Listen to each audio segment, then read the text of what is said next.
Step right up. Don't be afraid. Just tell the magic mirror your name and make a wish.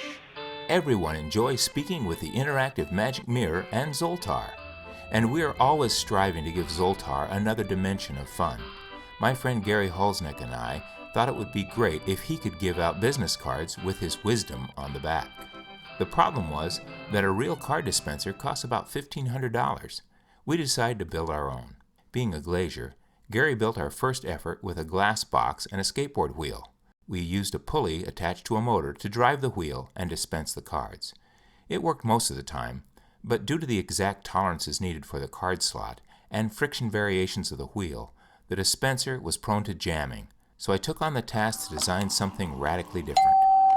This card dispenser uses gravity and a unique card stack that only allows the card to fall when it's lined up with the gap provided by a split Tinker Toy.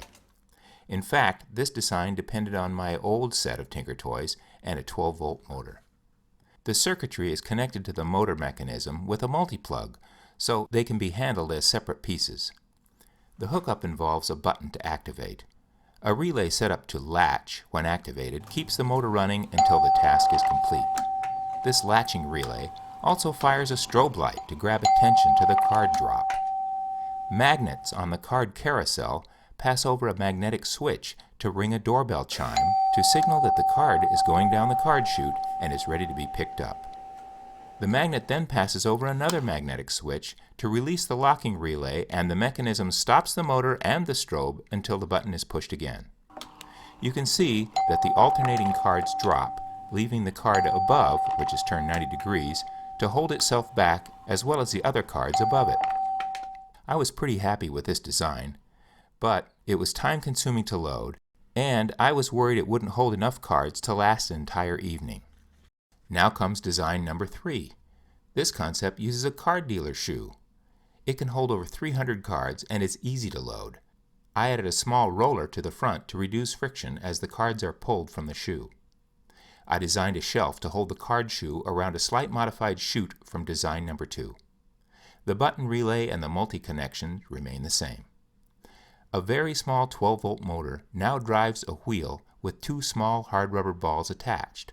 There's also a magnet on the wheel to activate the doorbell and release the latching relay.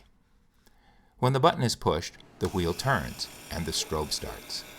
The balls act as the dealer's thumb to pull a card from the shoe and drop it into the card chute where it is delivered. The magnet again rings the doorbell and continues to release the latching relay and stop the motor until the button is pushed again. Why not leave well enough alone, you ask? Well, what's the fun in that? The next generation of fortune delivery is based on the Wheeler Dealer. This is a small battery-operated card dealing device that seemed like a slick way to send out Zoltar cards. I knew a thumb wheel would work from the previous design, so I revised the wheel and motor for a smaller version of it. The same electronics and button would power this version. The magnets would again ring the doorbell and stop the motor after 1 revolution. The only problem I had with the Wheeler Dealer itself was that it held only 52 cards. I wanted a larger load. Since the thumb wheel has to work from above, cards could not stack over the motor. I needed to create a bottom loader for this project. I first split the Wheeler Dealer in 2. This gave me access to deliver cards from below. I cut and assembled a wooden shaft just larger than the Zoltar cards. I then made a small platform that would shove the cards up the shaft. By attaching a rod to this platform, I could push the platform from below. At first, I thought a spring might be the answer, but the compression and force would need to be adjustable to fine-tune the pressure for the thumb motor at the top. I decided to put a pulley on the bottom of the rod and created a counterweight that I could fine-tune with BBs.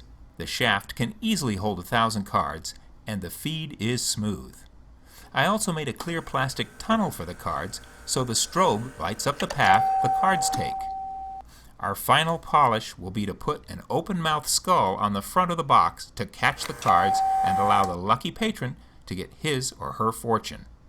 We look forward to delivering these cards to Zoltar fans at his next appearance. Oh, you don't realize I see into the future.